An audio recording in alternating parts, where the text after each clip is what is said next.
പ്രീതേ, ഈ ട്രംപ് ഇന്ന് പറയുന്നതല്ല നാളെ പറയുന്നത്.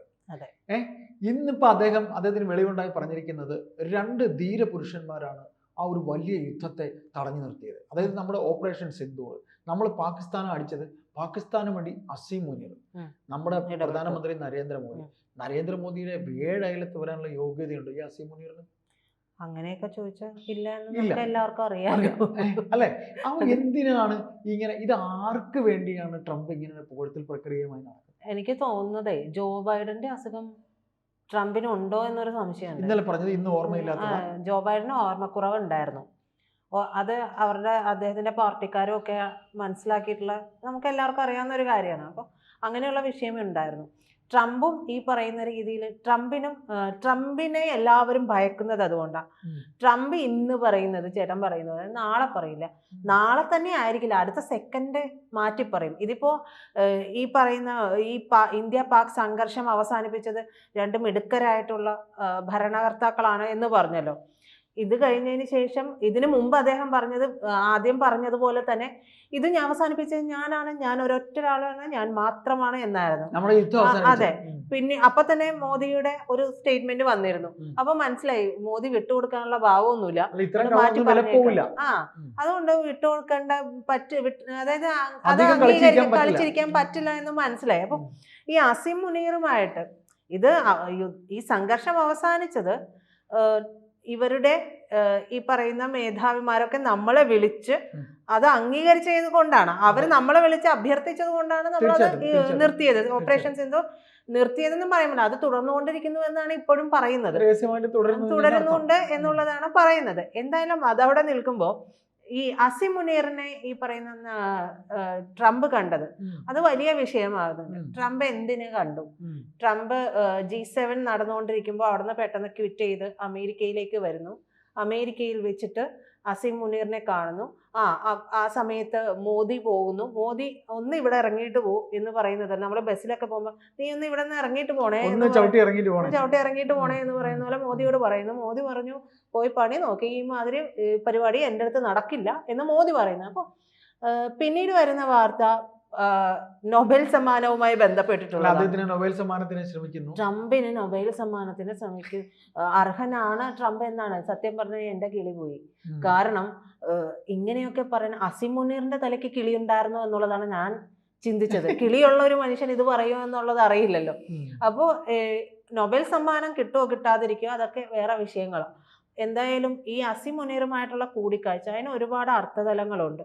ഈ പ്രധാനമായിട്ടും ഇപ്പോഴത്തെ ഒരു സാഹചര്യം, ഇറാൻ ഇസ്രായേൽ കോൺഫ്ലിക്റ്റ് നടക്കുന്ന സമയത്ത് അവിടെ വ്യോമതാവളം വേണ്ടി വരുന്നു എന്നുള്ളതൊക്കെ നമ്മൾ പറഞ്ഞതാണ് കഴിഞ്ഞ ദിവസത്തെ ചർച്ചയിൽ. അപ്പം അവർക്ക് അടിക്കാനായിട്ട് ഒരു ഇടത്താവളം, നമ്മൾ പറയില്ല നമുക്ക് അവിടെ ഒരു ഇടത്താവളം ഉണ്ടാക്കി അവിടെ നിന്ന് അവന്മാരെ തീർക്കാം എന്ന് പറയുന്നത് പോലെ ആ ഒരു കാര്യമുണ്ട്. അപ്പോൾ മുന്നോട്ട് വെച്ചിരിക്കുന്ന ഒരു കാര്യം എന്ന് പറയുന്നത്, നിങ്ങൾ ഞങ്ങൾക്ക് ഇത് ചെയ്ത് തരണം, തരുമോ എന്നല്ല, അല്ലെങ്കിൽ തരുവാണെങ്കിൽ എന്നുമല്ല, തരണം. അതെ, തരണം, തന്നോണം. പിന്നെ വെറുതെ ഒന്നും വേണ്ട, നിങ്ങൾക്ക് ഞങ്ങൾ ആയുധങ്ങൾ തരാം എന്നുള്ളതാണ് പറഞ്ഞിരിക്കുന്നത്. അതെ, ഞങ്ങൾക്ക് നിന്റെ ഓശാരമൊന്നും വേണ്ട, നീ ഇത് ചെയ്തു തരണം, പക്ഷെ ഞാൻ വേണമെങ്കിൽ നിനക്ക് വേണ്ടി വരും, നിനക്ക് എന്തായാലും അവിടെ ഇട്ട് അടിക്കാനുള്ളതാണല്ലോ എന്നുള്ളതാണ്. അപ്പൊ ട്രംപ് അപ്പോഴും പ്രോത്സാഹിപ്പിക്കുന്നതേ, ട്രംപിന് അറിയാം പാകിസ്ഥാന്റെ കയ്യിൽ ആയുധം കിട്ടിയിട്ടുണ്ടെങ്കിൽ അവർ പ്രയോഗിക്കുക അത് ഇന്ത്യക്ക് നേരെയാണ് എന്നുള്ളതാണ്. അത് ആർക്കാണ് മനസ്സിലാവാത്തത്? അത് മനസ്സിലാക്കിക്കൊണ്ട് തന്നെ ട്രംപ് അവിടെ ആയുധം സപ്ലൈ ചെയ്യുക എന്ന് പറയുന്നത് ട്രംപിന്റെ ഇരട്ടത്താപ്പ് ഒന്നുകൂടെ തുറന്നു കാട്ടുന്ന ഒരു കാര്യമാണ്. മാത്രമല്ല അസീം മുനീർ എന്ന് പറയുന്നത് ഒരു അത്യാഗ്രഹിയായിട്ടുള്ള മനുഷ്യനാണ് എന്നുള്ളത് നമുക്ക് വ്യക്തമാണ്. പൊളിറ്റീഷ്യനാണ്, ക്ഷമിക്കണം, പൊളിറ്റീഷ്യൻ അല്ല, അതെ, സൈനികോദ്യോഗസ്ഥനാണ്. അതുകൊണ്ട് തന്നെ അദ്ദേഹത്തിന് ഈ വിഷയം ഉണ്ടായി കഴിഞ്ഞപ്പോൾ ഇത് തമ്മിലടിയല്ല, ഈ സംഘർഷം ഉണ്ടായി, ഇത് നിർത്തേണ്ടി വരുമ്പോൾ അദ്ദേഹം ഒളിവിൽ പോകുന്ന ഒരു സാഹചര്യം ഒക്കെ ഉണ്ടായിരുന്നു.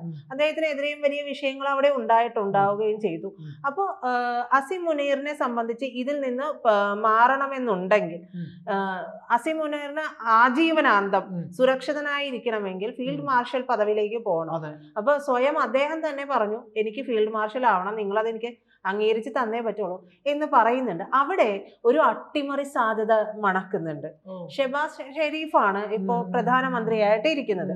അപ്പൊ ഈ ഷെഹബാസ് ഷെരീഫുമായിട്ട് ഉള്ള ഒരു വിഷയം മുൻനിർത്തിക്കൊണ്ട് ട്രംപ് ഒരു പക്ഷേ പറഞ്ഞിട്ടുണ്ടാകാം അവിടെ ഒരു അട്ടിമറിയിലൂടെ അസീം മുനീറിന് പ്രധാനമന്ത്രിയാകാനുള്ള, അല്ലെങ്കിൽ പ്രധാനമന്ത്രി അട്ടിമറി ഭരണം, പട്ടാള ഭരണം കൊണ്ടുവരാൻ ഞങ്ങൾ സമ്മതിക്കാം, ഞങ്ങളുടെ കൂടി പിന്തുണയുണ്ടാകാം, എന്ത് സഹായവും ചെയ്യാം എന്നുള്ളത് പറഞ്ഞിട്ടുണ്ടാകാം. അങ്ങനെ ഒരു സാഹചര്യം കൂടിയുണ്ട്. കാരണം ഇത് ആദ്യമായിട്ടൊന്നും അല്ല ഇത്തരം കൂടിക്കാഴ്ച നടക്കുന്നത് എന്നാണ് പറയുന്നത്. അപ്പോ US പ്രസിഡന്റുമാരെ ഇതിനു മുമ്പും പാക് സൈനിക മേധാവിയുമായിട്ടൊക്കെയും കൂടിക്കാഴ്ച നടത്തിയിട്ടുണ്ട്.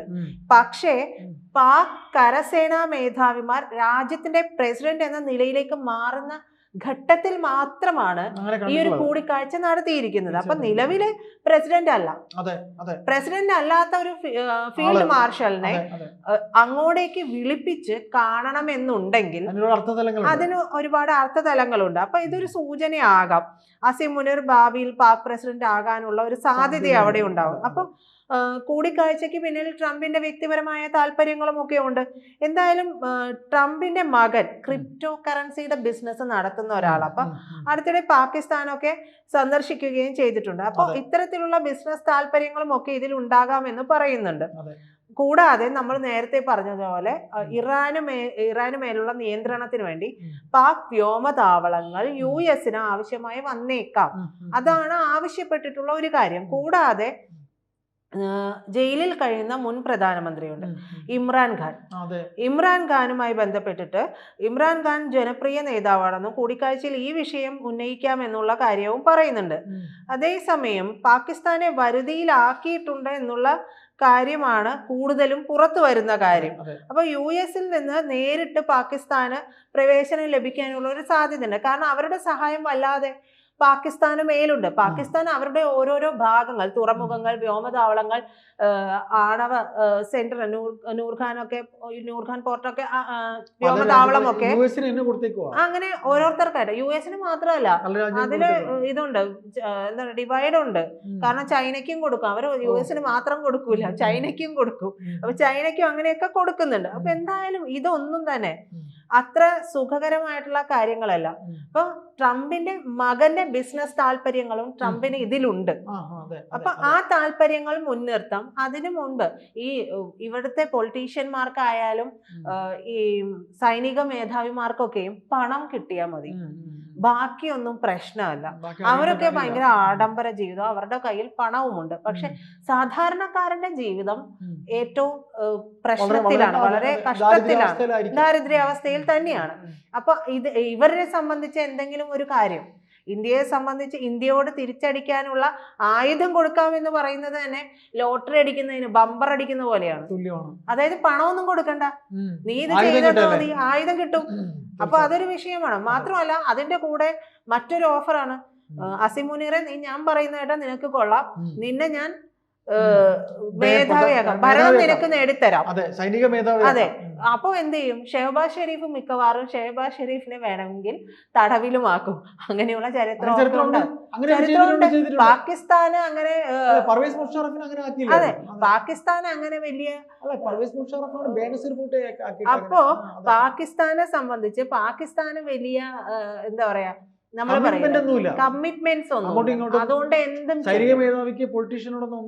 അതുകൊണ്ട് കൂടുതലായിട്ട് അടുത്ത് തന്നെ മിക്കവാറും അവിടെ US-ന്റെ ഒരു ഗെയിമോട് കൂടിയിട്ട് അസീം മുനീർ അവിടെ ഒരു അട്ടിമറി ഭരണം, പട്ടാള ഭരണം വരാനുള്ള സാധ്യതയും പട്ടാള ഭരണം വരികയും അസീം മുനീർ വരികയും ചെയ്യും. അത് നമുക്ക് കേൾക്കേണ്ടി തന്നെ വരും.